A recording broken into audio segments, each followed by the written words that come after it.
कृष्णो गुरुदेवो महेश्वरः गुरु साक्षात् ब्रह्म तस्मै श्री गुरुवे नमः।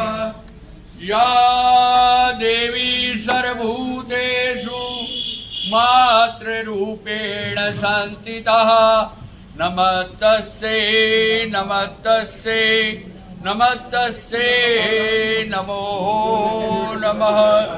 मैं इस भारत भूमि को प्रणाम करता हूँ। हमारे गुरु महाराज को बार बार दंडवत प्रणाम करता हूँ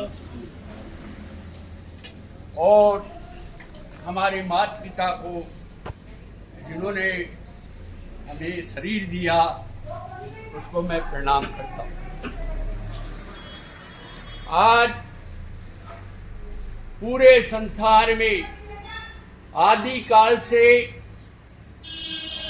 ये परम जो उत्सव है ये चलता आ रहा है। भगवान शिव ने, राम ने, विष्णु ने, ब्रह्मा जी ने, जितने भी देव देवता हुए हैं उन्होंने आपश्री में अपनी गुरु मूर्ति धारण की है। जब तक गुरु दीक्षा, गुरु जो नाम बताता है भगवान परमात्मा का, उसका स्मरण करने से हमारा जो ये मिट्टी का बना हुआ शरीर है, ये शरीर में जो प्रकाश उत्पन्न होता है और प्रकाश उत्पन्न होके हमारी सातों पीढ़ियां का उद्धार होता है। मनुष्य को जब तक गुरु दीक्षा नहीं ली जाती है तब तक उसका जो शरीर है वो पशु की योनि के समान है। हम ये नहीं कहते गुरु कीजे जान के पानी पीजे छान के। जब तक आपको गुरु के आचरण, गुरु के रहन सहन, गुरु का जो जब तक प्राप्त नहीं हो, जब तक आप उसका महत्व मालूम नहीं हो, तब तक गुरु दीक्षा नहीं लेनी चाहिए। गुरु दीक्षा लेने के बाद में गुरु की जो सेवा, उसके आश्रम में रहने की जो व्यवस्था है वो शिष्यों की जिम्मेवारी होती है। हमारे सनातन धर्म के अंदर हम बार बार बताते हैं कि हमारे 5 गुरु कायम रहते हैं इस संसार में यहाँ की व्यवस्था के लिए। सबसे पहला गुरु होता है हमारा परम पिता परमेश्वर, जिसका प्रकाश हमारे अंदर विद्यमान है। वो हमेशा हमारे साथ जन्म लेते के साथ हमारे साथ आता है और जब हमारा शरीर छूटता है तो दूसरी योनि में जाकर के प्रभावित होता है, वो अजर अमर होता है। ये मत सोचिए हमारा शरीर है तो हमारा गुरु है। अरे गुरु तो जन्म जन्मांतर तक कहीं न कहीं प्राप्त हो जाएगा आपको। तो सबसे पहला परम पिता परमेश्वर का जो प्रकाश है वो हमारा गुरु है सबसे पहला। दूसरा गुरु हमें अपने शरीर के द्वारा इस सृष्टि पे, इस जमीन पे लेके आया है, वो हमारे माता पिता हैं। वो माता पिता ही हमें व्यवहारिक ज्ञान देते हैं, खेलना सिखाते हैं, खाना सिखाते हैं, चलना सिखाते हैं। वो हमारे दूसरे गुरु। तीसरा गुरु हमारा कुल गुरु होता है।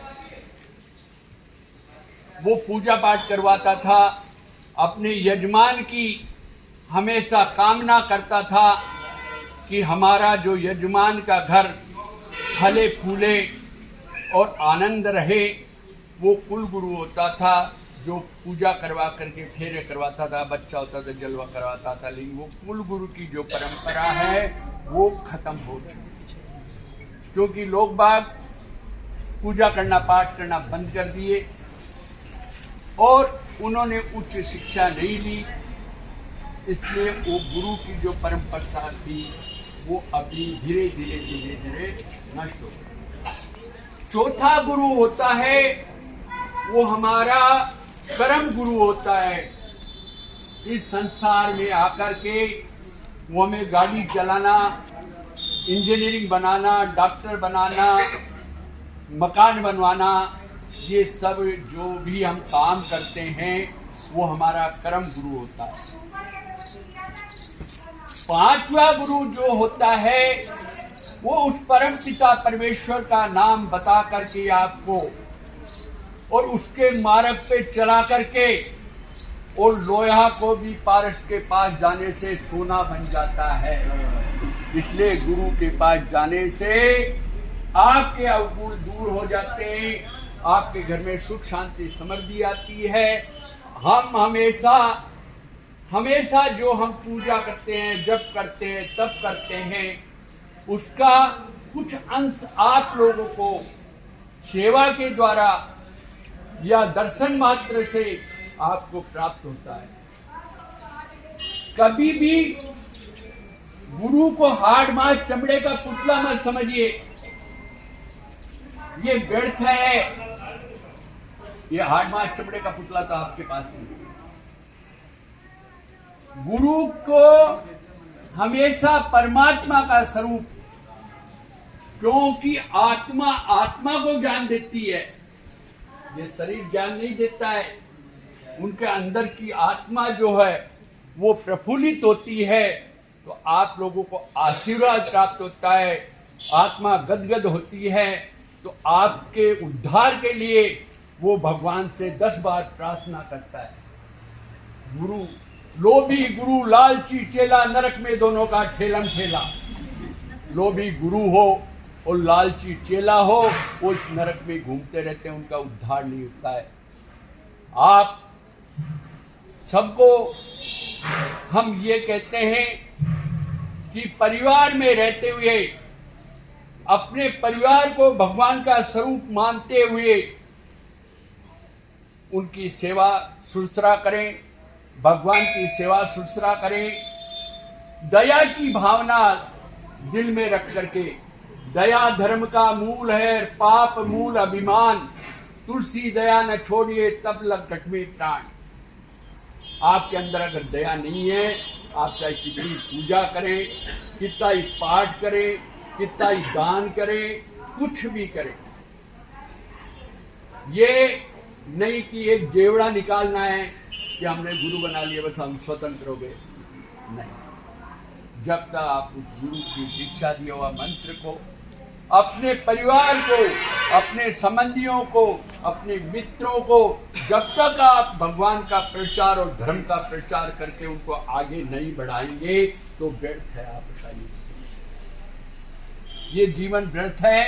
क्योंकि दया अगर मन में है तो आपका कुटुंब पलेगा, आपके मित्र पलेंगे। मानता हूं अभी धोखाधड़िया का एक जमाना है क्योंकि ये कलयुग है, लेकिन जो जैसा करता है वैसा बढ़ता है। करंता सो भरंता, जो जैसा कर्म करता है वैसा ही उभरता है। एक आप कभी भी ये मत सोचिए हमें मोक्ष मिल जाए, हम वैकुंठ में चले जाए, कभी मत सोचिए। बार बार वर मांगहूं सोई कृपा करु देव, जन्म जन्म प्रभुपद कमल कमऊ गठे कमुनेव। कि हे परमात्मा, तुम मुझे बार बार इस धरती पे जन्म दे और बार बार मैं आपकी भगवान सेवा करता हुआ ये जीव मात्र जो भगवान का प्रकाश इनके अंदर है उनकी सेवा में तत्पर रहूं। क्यों, जब तक आप को अपनी आत्मा पे ही विश्वास नहीं होगा तो परमात्मा पे क्या विश्वास करोगे। इसलिए आप लोग आए हो, हम हमेशा प्रसन्न रहते हैं। और ये जो व्यवस्था है, ये जो भंडारा चलता है, ये प्रभु की इच्छा है। देनदार कोई और है, भेजत है दिन रेन, लोग शक हम पर करे जिनके नीचे ने। ये लोगों को भ्रम हो रहा है, महाराज कहाँ से गड्डी निकालते हैं, कौन से धोने से निकालते हैं, किस सेठ को पकड़ते हैं। सेठ यही है, सबका सेठ राम जी है।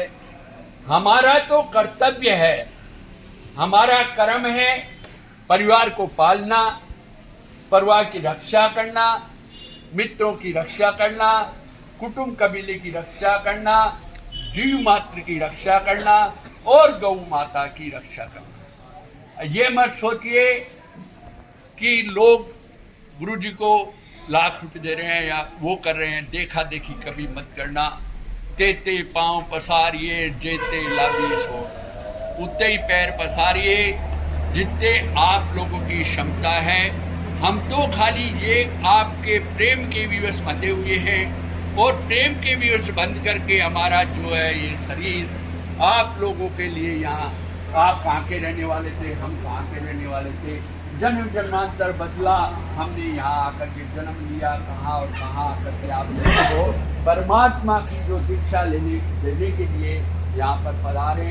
हम आप लोगों को सबको आज के दिन शुभकामनाएं चाहता हूँ।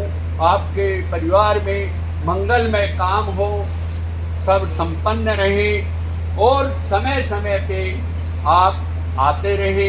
ये नहीं है गुरु पूर्णिमा आ गई और आप चले, आप प्रेम से आकर के यहाँ बैठ करके अगर प्रसाद पाके भी चले जाएंगे तो हमारी आत्मा गदगद।